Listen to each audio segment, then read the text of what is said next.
시청자 여러분 안녕하십니까? 국내 주요 인사들을 만나보는 아시아경제TV 초대석입니다. 가습기 살균제 참사 기억하십니까? 세월호 참사와 함께 우리 사회의 안전 불감증을 고스란히 드러내주는 사건인데요. 앞으로 특별조사위원회를 통해서 본격적인 정부 차원의 조사가 이뤄질 것으로 보입니다. 현재 피해 구제 전담 기관이 환경부 산하 한국환경산업기술원인데요. 환경에 대한 중요성이 부각되면서 그 역할이 주목되고 있습니다. 오늘 초대석에서는 남광희 한국환경산업기술원장을 모시고 이야기 나눠보겠습니다. 잠시 후에 뵙겠습니다.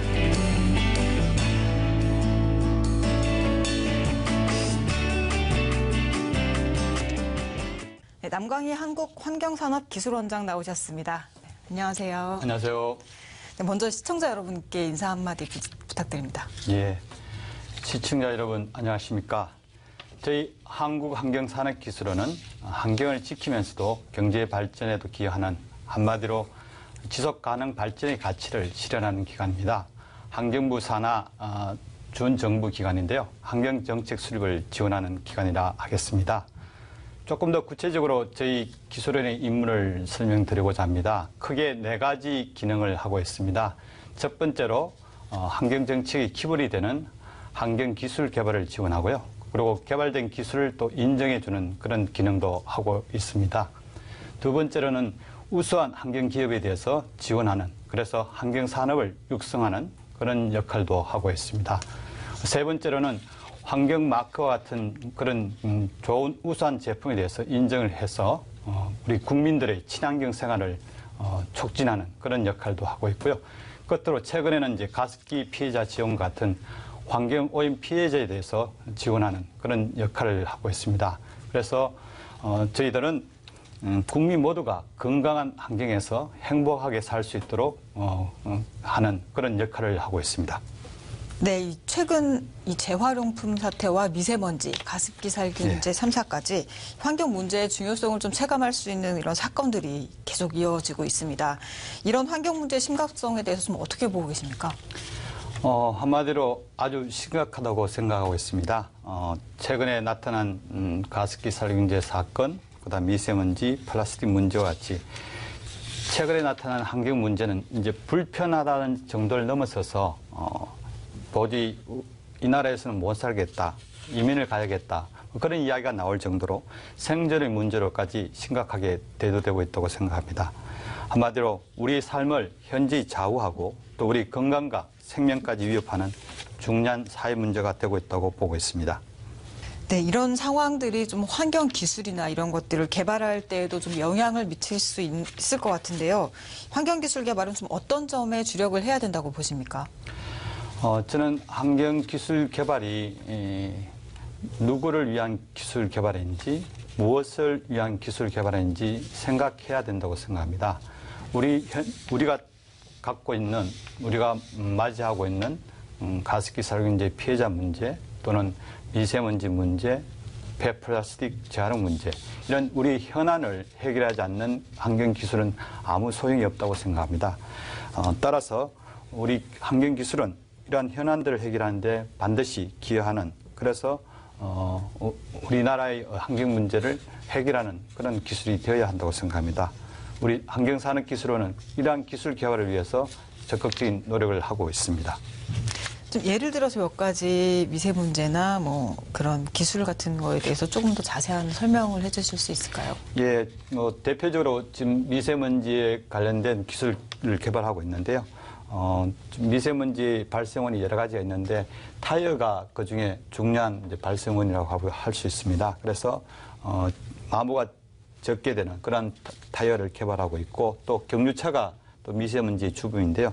그 경유차에서 나오는 미세먼지를 제거하는 기술 개발, 그리고 최근에 이제 아파트에 이제 실내 공기질이 또 중요합니다. 그래서 그 실내 공기가 잘 유지될 수 있도록 환기 시설이라든가 레인지 후드의 공기 정화 기술 개발도 지금 개발하고 있고요.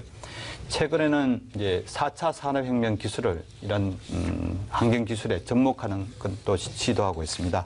예를 들면 드론을 띄워서 공장 굴뚝에서 나오는 미세먼지를 측정한다든가, 또는 인공지능을 활용해서 미세먼지에 대한 예보를 한다든가, 그런 기술 개발도 추진하고 있습니다. 이런 기술들이 좀 개발이 되면 또 현장에서 잘 적용이 되고 또 우수한 기술을 보유한 기업들이 시장에서 성과를 낼 수 있어야 될 텐데요. 어떤 지원을 가능할까요, 정부 차원에서? 사회자님 말씀 주신 바와 같이 이 환경 기술을 개발하는 게 매우 중요한데요. 특히 이 환경 분야는 환경 기업들이 대부분 중소기업으로 구성되어 있습니다. 연 매출액이 1억 미만인 기업들이 한 60% 가까이 차지하고 있고 또 기업당 평균 인원도 7명 이내입니다. 그런데 이런 기업들이 우수한 기술이 있음에도 불구하고 해외 진출이라든가 매출을 내지 못하는 그런 안타까운 일들이 많은데요. 그런 기업들을 지원하는 게 저희 기술의 중요한 역할이라 하겠습니다. 그래서 대표적인 하나의 사례를 들어서 설명을 드리면 제이텍이란 이제 미세먼지 저감 기술을 개발한 기업이 있는데요. 이 기업에 대해서는 저희가 R&D를 지원해서 미세먼지를 줄이는 집진 기술을, 새로운 기술을 개발할 수 있었습니다. 그리고 이 개발된 기술에 대해서 저희들이 또 신기술 인정도 해드렸고요. 그러고 나서 제이텍이 중국에 진출을 하였습니다. 근데 처음 진출하다 보니까 중국의 그 독특한 그 관시라는 문화에 장애를 받아서 그게 걸림돌이 되어서 많이 어려움을 겪었습니다. 그때 저희들이 또 국제 공동 현지화 사업이라고 해서 개발된 기술을 중국 현지에서 직접 실증하는 그런 이제 사업이 되는데 그것을 통해서 그 위기를 그 걸림돌을 벗어날 수 있었고요.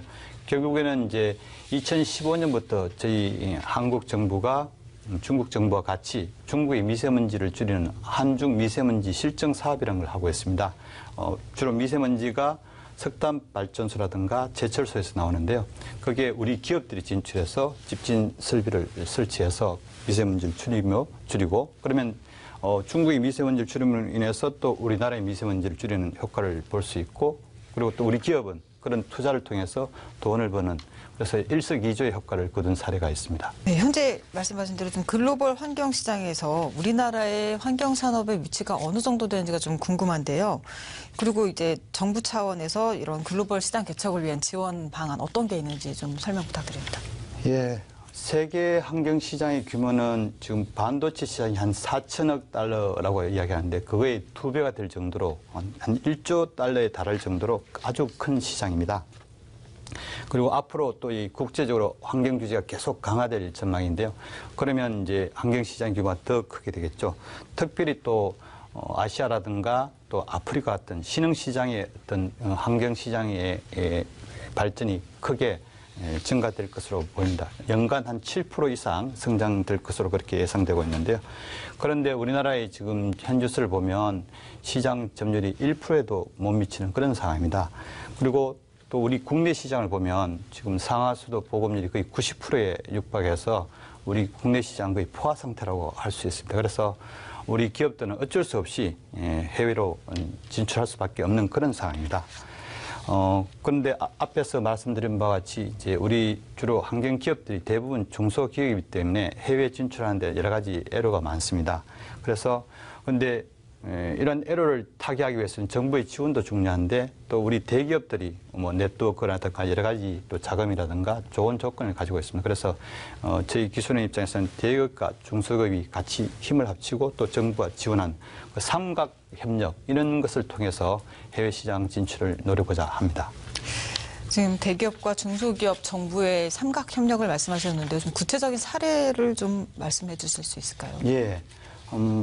앞에서 말씀드린 대로 대기업은 네트워킹 또는 뭐 마케팅 노하우 자금이 풍부하고 또 중소기업은 우수한 기술을 가지고 있고 그런데 이것만으로도 좀 부족한 게 환경시장은 대부분 이제 정부에서 발주되는 정부나 자치단체에서 발주되는 그런 성격이 공공이 주도하는 그런 시장이라고 할 수 있겠습니다. 따라서 이제 정부의 지원이 아주 필요하죠. 대표적으로 저희 이제 기술원에서 하는 것이 그 개도국의 환경 문제를 해결할 수 있도록 이제 마스터 플랜을 수립해 준다든가 그런 걸 통해서 일종의 정지 작업을 하고 있습니다. 그리고 기업이 발주할 때 대기업하고 중소기업 컨소시엄을 구성해서 이제 할 수 있도록 그렇게 하는데 그런 대표적인 사례가 이제 알제리에 있었던 엘하 라시 하천 정비 사업이 있습니다. 우리나라의 한강이라고 할 정도로 큰 강인데요. 오염이 하도 심해서 죽음의 강이라고 불린 적까지 있습니다. 그래서 이 강을 이제 보관하기 위해서 저희 환경부와 저희 기술원이 그쪽에 이 알제리 정부와 MOU를 체결하고 또 마스터 플랜을 수립해서 지원을 했는데요. 결국에는 우리 기업이 협조해서 중소기업, 대기업하고 중소기업이 컨소시엄을 만들어서 그 5천억 규모에 달하는 그런 사업을 따내는 게 있고요. 그리고 그 사업이 성공하다 보니까 나중에 후속 사업으로 또 1,000억 규모의 사업도 또 수주한 그런 성과가 있습니다. 최근에 보면 과학기술정보통신부 장관이 환경부 장관과 같이 이제 인천에 있는 환경산업연구단지를 방문을 하셨습니다. 네, 맞습니다. 환경산업연구단지는 어떤 곳입니까? 환경산업연구단지는 뭐 여러 연구단지들이 많이 있는데요. 환경에 특화된 이렇게 우리 환경 기업들이 가장 애를 받는 것이 이제 실증 연구입니다. 근데 실증 연구를 할 수 있는 곳이 없어서 여러 가지 어려움을 겪고 있었는데 그런 것을 해결해 주는 곳이라고 하겠습니다. 그래서 한마디로 이야기하면 환경 기업이 이 환경산업연구단지 오면 기술 개발부터 해외 수출까지 모든 것을 다 지원받을 수 있는 원스톱을 지원받을 수 있는 그런 이제 연구단지라고 할 수 있고요. 작년 7월에 개관을 했는데 지금 1년이 됐습니다. 그리고 2020년까지 저희들이 100개 기업을 유치해서 지원을 하려고 하고 있고 지금 현재 43개 기업이 지금 입주되어 있는 상태입니다. 여기에 이제 가장 좋은 점은 우리 앞에서 환경 기업들은 중소기업이고 또 사업하는데 여러 가지 애로사항을 겪는데 특별히 이제 실증 시설들이 없어서 대부분 실험실 규모라든가 파일럿 실험 정도의 규모에 이르다 보니까 실제 규모에 맞는 그런 이제 실험들을 실적들을 갖고 있지 못합니다. 그런데 이 환경산업연구단지에 오면 그런 실험들을 충분히 할 수 있고요. 그걸 통해서 이제 사업으로 이제 진출할 수 있습니다.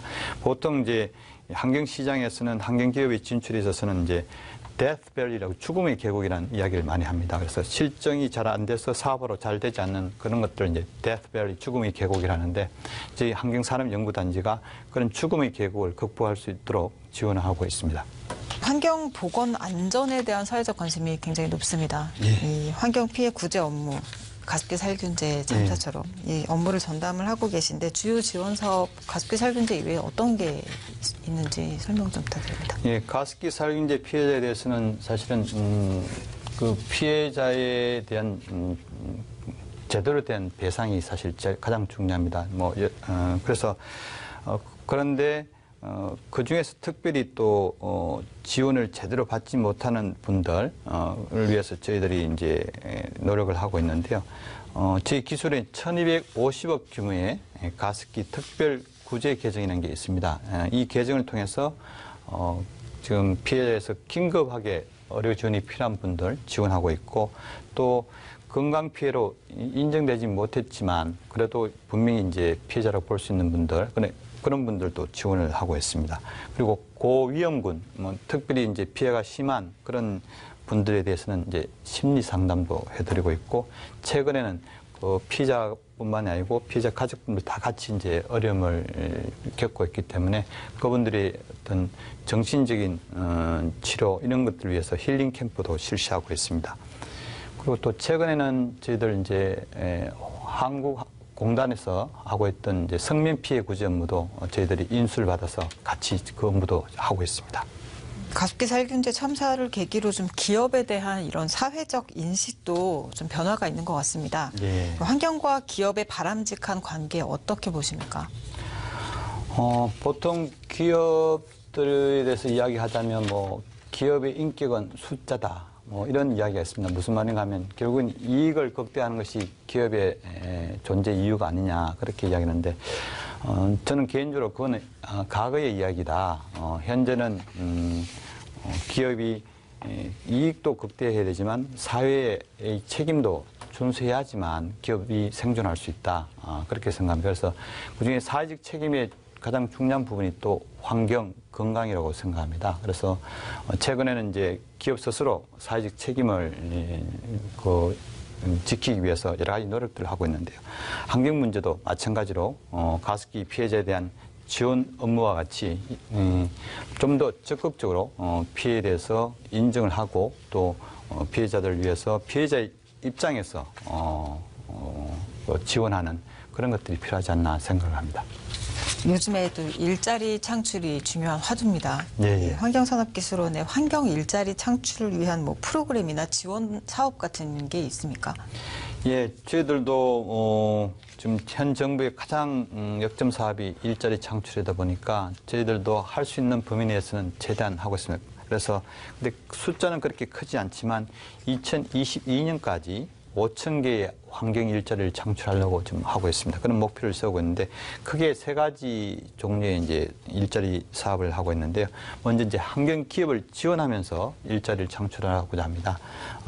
앞에서 말씀드린 대로 기업이 R&D부터 해외 수출하는 데까지 단계적으로 저희들 지원하다 보면 매출도 늘어나게 되고 그러면 이제 또 새로운 일자리를 고용하게 됩니다. 그래서 특별히 그렇게 일자리 창출에 기여한 기업에 대해서는 저희들이 인센티브를 제공하는 등 그런 걸 통해서 한 2,600개 일자리를 창출하려고 하고 있고요. 그리고 국민의 건강이라든가 안전을 지키는 그런 환경 서비스를 제공함으로 인해서 또 일자리를 창출하고자 합니다. 앞에서 말씀드렸지만 환경 마크에 대한 무단 사용 이런 것들이 있는데 그에 대한 사후 관리들이 사실 필요합니다. 그래서 이거는 또 저희 기술은 직원만으로 하기에는 한계가 있기 때문에 NGO라든가 이런 분들 통해서 일자리를 창출하고자 하는데 그것이 저희들 시민형 일자리라고 이제 말을 하는데 한 500개 정도 창출하고자 하고 마지막으로 이제 환경 전문 인력 양성을 통해서 또 일자리를 창출하고자 합니다. 환경 분야는 전문적인 분야가 많고 하기 때문에 이 분야에 대해서는 한 1,900개의 일자리를 창출하고자 합니다. 환경산업기술원이 내년에 출범 10주년을 맞습니다. 경영 혁신 방침으로 어떤 게 있으실까요? 예, 내년이면 이제 10주년이 됩니다. 그래서 미래를 좀 대비하기 위해서 뭔가 새로운 슬로건이 필요하다 그렇게 생각해서 최근에 저희들이 공모를 통해서 슬로건을 하나 만들었습니다. 미래를 여는 환경 솔루션이라는 이제 슬로건을 정했는데요. 한마디로 말씀드리면 국민들이 충분히 신뢰할 수 있는 그리고 국내적으로뿐만 아니라 국제적으로도 인정받는 그런 전문기관이 되자 뭐 그런 뜻을 좀 담았고요. 이것을 위해서는 이제 저희들이 생각하는 것은 소통과 참여를 좀 강화할 필요가 있겠다 그렇게 생각합니다. 그래서 최근에 지난달에 저희들이 조직 개편과 인사를 했었습니다. 그래서 이 조직 개편의 목적은 그동안 부서 간에 여러 가지 담이 많았었는데요. 그것을 담을 허물어 버리면서 좀 서로 소통하는, 협력하는 그런 조직으로 지금 변신을 하려고 하고 있고요. 두 번째는 아무래도 인사가 만사니까 역량 위주의 인사 경영을 좀 하려고 합니다. 그래서 능력과 성과 중심의 인재 경영을 펼치려고 하고요. 마지막으로는 저희 기존이 잠시지만 한때지만 좀 부정부패 이런 쪽에 좀 문제가 없지 않아 있었습니다. 그래서 그런 정화 노력을 좀 강화하고자 합니다. 그걸 위해서 감사 실장을 또 외부에서 이제 임용해서 그리고 또 감사 인력을 좀 확충해서 감사의 독립성과 또 역량 강화에도 힘쓰고자 합니다. 말씀을 듣다 보니까 원장님의 경영 철학이 좀 궁금해지는데요. 좀 말씀을 해주실 수 있을까요? 예, 제가 평소 좋아하는 문구가 있습니다. 동의보감에서 나오는 이야기인데요. 통적불통이라고 통하면 아프지 않다. 그래서 조직 내부에서도 직원들하고의 소통, 또 우리 고객에 대한 외부의 소통, 이것이 가장 중요하다고 생각합니다. 이러한 소통을 또 잘하려면 사실은 잘 들어야 됩니다. 경청이 중요한데요. 저는 이제 이청득심이라는 말을 또 좋아하는데요. 들음으로써 상대방의 마음을 산다 이런 뜻입니다. 그래서 경청할 때 비로소 상대방의 마음을 얻을 수 있고 그것이 소통의 가장 기본이라는 그런 생각을 하고 있습니다. 그래서 이러한 소통, 경청을 직접 이제 시행하기 위해서 현장 방문을 많이 하고 있습니다. 현장 방문을 할 때 비로소 문제를 정확한 원인을 파악할 수 있고 또 해결책도 알아낼 수 있다고 봅니다. 그리고 내부 우리 임직원들에 대해서는 수시로 경영 전략 회의라든가 간담회 또는 동호회 이런 것들 장려해서 또 제가 직접 동호회도 참여하면서 직원들의 애로사항들도 듣는 그런 식의 노력들을 하고 있습니다. 원장으로 취임하시기 전에 중앙환경분쟁조정위원회에 계셨습니다. 네. 가장 인상 깊었던 어떤 환경 분쟁 사례가 있다면 좀 소개해 주실 수 있을까요? 예, 제가 분쟁조정위원회에 부임하자마자 첫 번째 겪었던 사건인데요. 그 터널 공사를 하는데 그 주변에 애견 학교가 있었습니다. 그런데 그 공사를 하는 건설 업체에서는 기준도 다 잘 지켰고, 그 다음에 그래서 그 배출 허용 기준이라는 게 있는데, 소음 배출 허용 기준이 있는데 그 기준 이내로도 했고, 그리고 애견 학교하고 공사장 사이에 그 산이 있어서 상식적으로 봐서도 이게 도저히 그 소음이 영향을 미쳤다고는 보지 못하는, 그래서 여러 가지 측정도 해보고 했는데, 아무런 문제가 없는데, 강아지가 30마리 이상 이제 죽었다고 해서 1억 4천만 원을 이제 배상을 요구를 했습니다. 이 애견 학교는, 아주 유명한 이제 우리나라의 이제 마약견, 마약 탐지견 이런 것들을 양성하는 그런 학교입니다. 그래서 주인 입장에서는 분명히 이 터널 공사로 인해서 영향을 받았다고 주장하고, 또 건설업체에서는 자기들은 모든 노력을 다 했기 때문에 또 믿을 수 없다, 인정을 할 수 없다고 팽팽하게 맞선 상황이었고, 우리 이제 그때 조사관들도 규정에 다 적합했는데 배상하기가 사실은 죽은 거는 맞는데 인과관계를 규명하기가 쉽지 않아서 이제 애로를 겪고 있었는데, 제가 사실은 개를 이제 2마리를 키우고 있습니다. 그래서 개의 특성을 잘 알거든요. 개가 사람보다는 소음에 엄청나게 민감하다는 걸 알고 있었는데, 그 전문가에 따르면 16배나 민감하다고 합니다. 그래서 아무리 기준 이내로 관리를 했지만 사실은 영향을 미친 것은 확실하고, 그리고 피해를 줬기 때문에, 그래서 1억 4천만 원을 요구했지만 그것을 좀 이렇게 줄여서 5천만 원의 배상을 했던 그런 기억이 있습니다. 지금 이렇게 환경이 좀 중요해진 만큼 환경 전문 직업을 꿈꾸고 있는 미래의 좀 청년들이 있습니다. 예. 오랫동안 환경 분야에 몸담아 오신 선배 입장에서 조언 한마디 좀 부탁드리겠습니다. 예, 앞에 말씀드린 대로 세계 환경 시장이 반도체 시장이 2배에 달할 정도로 거의 1조 달러 규모로 지금 성장하고 있는 추세고요. 지금은 환경 분야에 일하고 있는 분들이 여러 가지 어려움을 많이 이제 토로하고 있습니다. 뭐 3D 직업이다, 뭐 이런 이야기를 하는데, 앞으로는 환경 직업이 장래가 촉망되는, 그리고 충분히 사명감을 발휘할 수 있는 그런 좋은 직업이 되려고 생각합니다. 그래서 그 대신에 자기 분야에서 전문성을 충분히 발휘할 수 있도록 열심히 공부하고, 그리고 또 도전한다면 앞으로 미래에는 충분히 각광받는, 그리고 또 사명감을 느낄 수 있는 좋은 직업이 되지 않을까, 그렇게 생각합니다. 자, 마지막으로 시청자분들께 좀 한마디 부탁드립니다.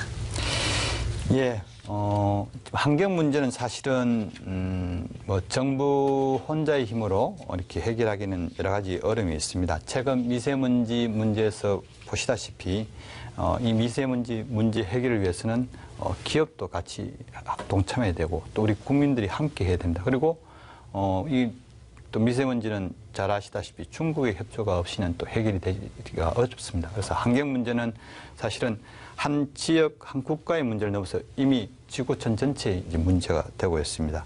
그리고 또 우리가 구현하고자 하는 지속 가능한 사회라는 것은 앞에서도 말씀드렸지만 우리 이웃도 같이 이제 보살펴야 되고요. 또 우리 미래의 자손들이 행복하게 살 수 있도록 미래 후손에 대한 배려, 이런 것도 필요합니다. 그리고 우리 자연에 없이는 사람이 생존을 할 수 없지 않습니까? 그래서 비록 말은 못하지만 우리 동식물들에 대한 그런 배려하는 마음, 이런 것들이 같이 갖춰질 때 우리가 원하는 건강한 환경, 또 지속 가능한 사회가 실현될 수 있다고 생각하면서 우리 국민들의 적극적인 동참을 좀 부탁드립니다.